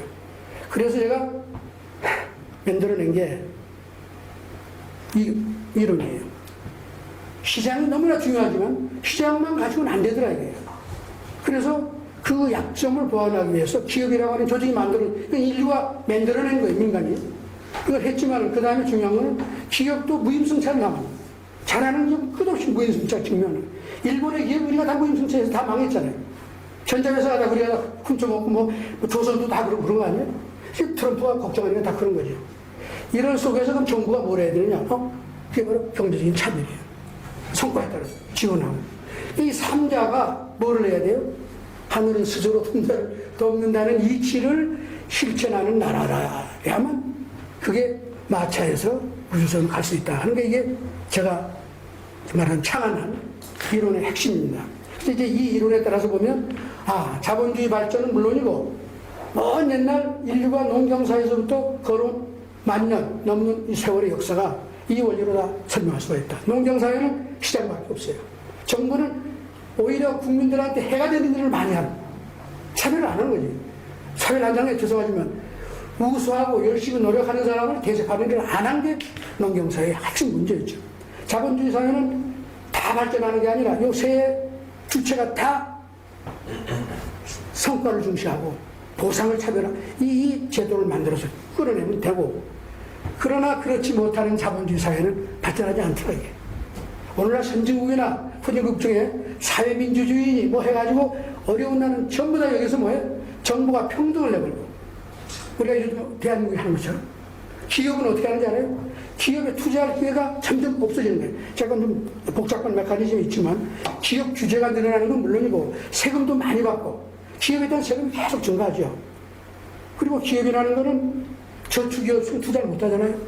근데 20세기 후반 이후에 전 세계가 복지제도를 하면서 재분배를 많이 했단 말이에요. 이게 다 말하면 분배를 개선한다고 그랬죠. 놀라운 사실은 그 과정에서 어떤 일이 벌어졌냐. 정부가 한 일을 살펴보니까 개인들이 저축하는 걸 전부 다 세금으로 가져가서 다시 돌려주는데 소비로 다 씁니다. 원래 자본주의라는 건 개인 가게가 돈을 저축하면 그건 가게는 흑자 부문이라고 해요. 그 흑자로 이제 저축한 거를 기업을 가져다가 빌려가는 거죠. 기업은 적자 부문이에요. 이걸 투자를 하기 때문에 자본 축적이 돼서 이게 선순환을 하는 거예요.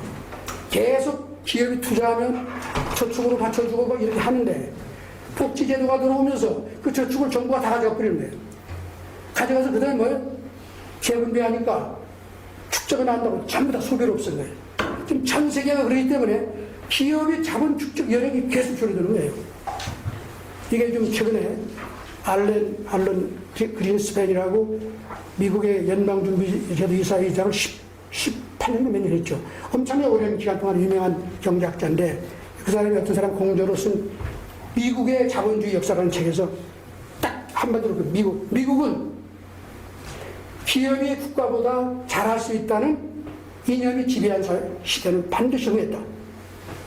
그러나 역으로 국가가 기업보다 더 잘할 수 있다고 나서서 한 시대는 다 정체와 어려움을 경험했다.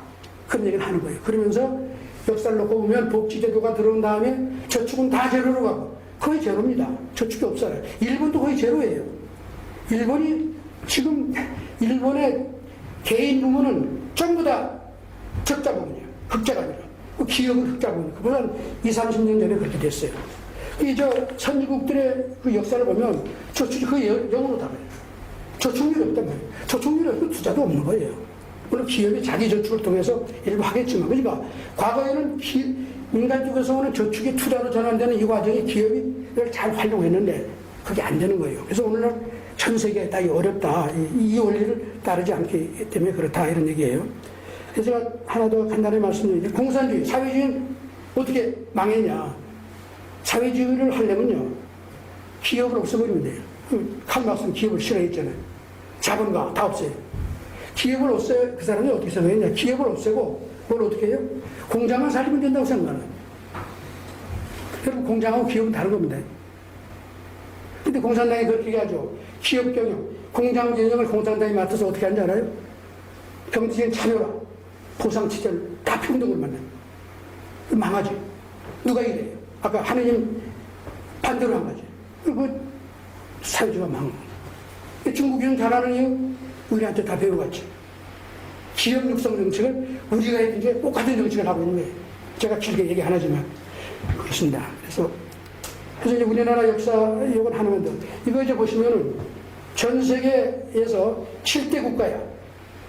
포춘 500대 기업에 아시죠? 어떤 나라가 제일 많이 개별적으로 가지고 있는 나라를 쭉 조사를 해보면 맨 위에 있는 게 파란 게 이게 미국이에요. 잘 나가다가 이게 2000년대 들어오면서 이게 꺾기 시작하더라고요. 일본은 요 밑에 요 녹색이야. 근데 일본이 항상 미국의 2등 따라서 2등일 뿐만 아니라 과거에 여기서 추월한다고 그래가지고 저펜 넘버원 뭐 이 시대가 있었어요. 학자들이 떨고 오는데 벵걸 떨어지기 시작하죠. 그런데 놀랍게 그 뒤에 중국이 1990년대 초반에 영에서부터 출발해서 이렇게 올라가요. 지난해 중국이 미국의 숫자를 추월했습니다. 그게 물론 기업의 질을 보면은 상대가 안 되는 기업들이 많죠. 근데 규모나 그래도 그 경쟁력 이런 걸로 보면 뭐 중국의 시장이 너무나 크고 그러니까 포춘 500대 기업에서 미국이 추월을 당한단 말이에요. 예를 들면 트럼프라는 대통령이 기업을 좀 아는 사람 아니에요. 이걸 보면 기겁을 하지 않겠어요? 경제학자들은 이런 걸 안 보니까 뭐 글로벌리즘이 국가가 존망의 위기에 좀 처한 이게. 이 기업을 가지고 성공한 나라가 지금 중국한테 이게 밀리게 돼 있잖아요. 이렇게 기업이 중요하고 그 다음에 보시면 이 밑에 있는 게 뭐야? 이게 뭐 영국, 독일, 프랑스, 한국이야. 한국은 지난 30년 동안 뭐 꼼짝 안 하는 거예요. 20개를 못 넘어요. 그 위에 있는 이 유럽의 강국이라는 선진국이 다 지리멸머리야. 이 나라들이 저성장과 양극화의 측면의 이유가 뭐냐? 바로 기업이 제기는 못하는 겁니다. 그래서 이제 표를 제가 대단히 중요한 건데 정치에 대한 얘기입니다만 이거 뭐 성장을 보시면 전 세계가 이게 이렇게 지난 60년 동안 내려가는 거예요. 뭐 눈에 확 보이죠? 네. 뭐 이렇게 내려가게 한다고 얘기한 경제학자 하나라도 있습니까? 이거 다 다른 나라들이에요. 패들이. 이거는 후진국 중에 몇 개야? 중국, 인도, 이 정도가 조금 하죠. 뭐, 나머지, 여기 뭐, 이런 나라들, 뭐, 아르헨티나 이런 나라들이고, 저 후진국의 한두 나라가 조금 하고 있을 뿐, 분배 다 하거든요. 이 70년대 이후에 다 하거든 거야. 선진국들. 이게 다 하거든 거야. 다 올라가는, 이거 올라가면 나빠지는 거예요. 여기 밑에 있는 게 한국입니다. 아니, 타이완이구나. 가만히 있어봐. 여기 밑에 있는 게 한국이야. 얼마나 양보해요. 진위 개수가 이렇게 낮아요.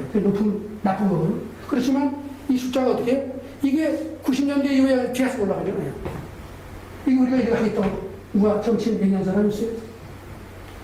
자, 소득분배 다, 뭐 좀 투수낙수하지만 추세적으로 다 보면 70년대에 다 나빠져요.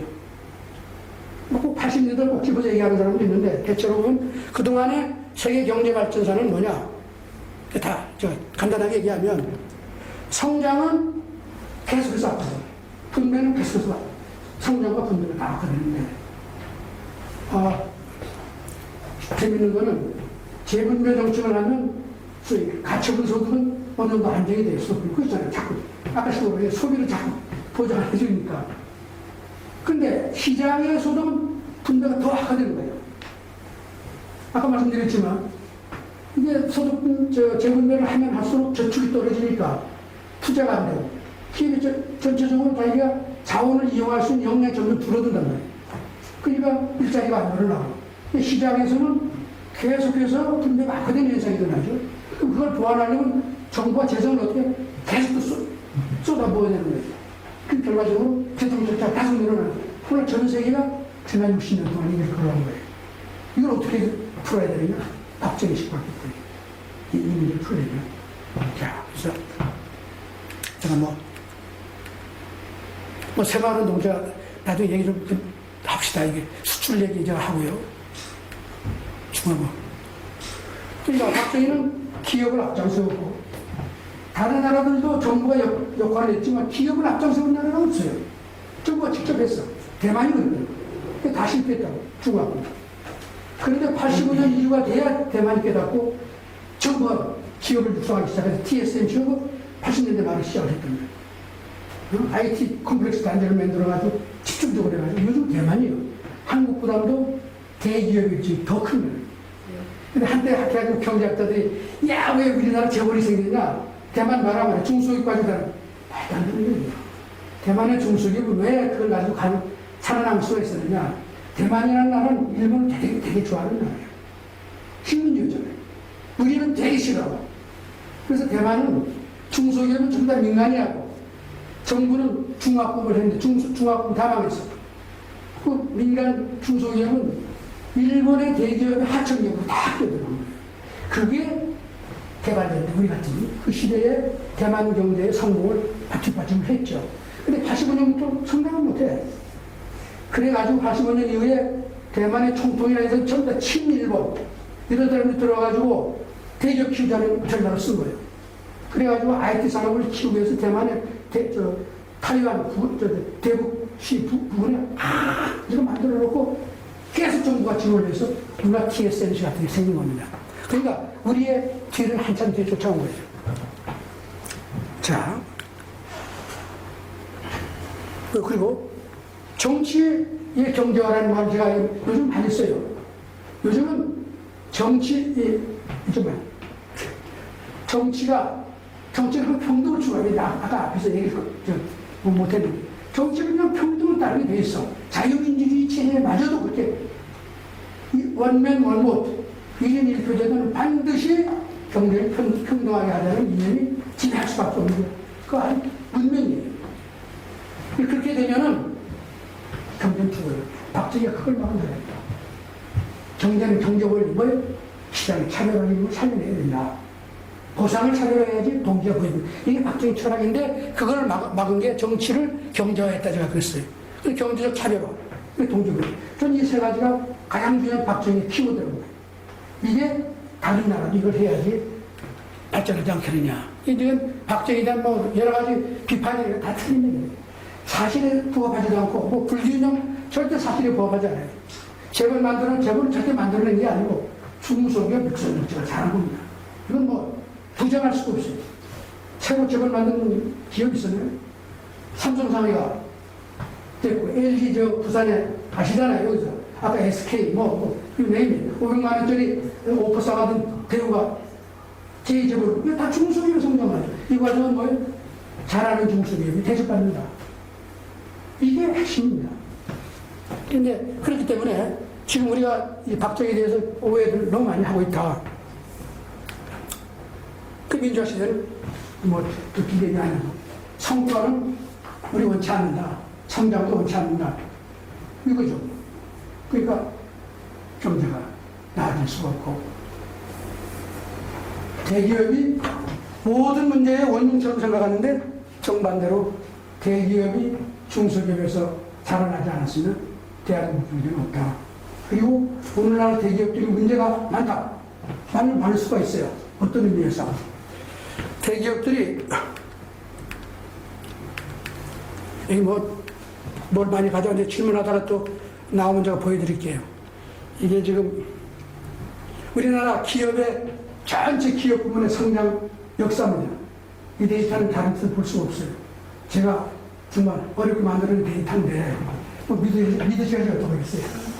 박정희 대통령 시절에 80년까지 연평균 40% 가까이 그냥 중소기업 대기업 다 무어히 분출됐습니다. 근데 이게 50해서 외환위기 직전까지 한 16%. 그러다가 외환위기 이후에 3% 정도 떨어졌어요. 기업 성장을 안 하는 거예요. 여기에는 아까 저축률이 떨어지는 다 이렇게 들어가요. 90년대 이후에 저축률이 큰 속도로 떨어지고 투자 떨어지고 그런 겁니다. 그렇게 해서 한 가지 더 보여드리면 이게 중소기업 성장지수라는 거예요. 이거 산업연구는 쓰는 나옵니다. 박정희 대통령 시절은 1년에 말이에요. 20% 이상씩 중소기업 대기업으로 성장했어요. 근데 70년대 들어와서 78년대, 80년대 들어와서는 겨우 100, 뭐 약간 80년대 말까지 88년 이때는 외환위 3조 효과 때문에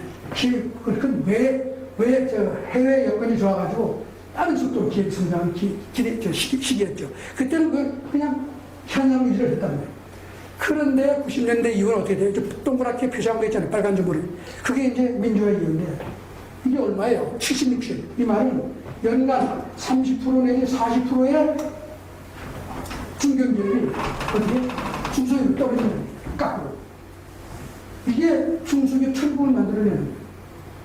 연명하고 그래서 살아남게 유전시켜주지만 성장을 잘 못하는 거예요. 이건 너무나 놀랍죠. 그래서 기업의 중요성은 그렇고요. 기업은 그렇고. 뭐 시간이 너무 많이 쓰는 것 같아서 제가 이 정도 하면 되지 않을까 싶어요.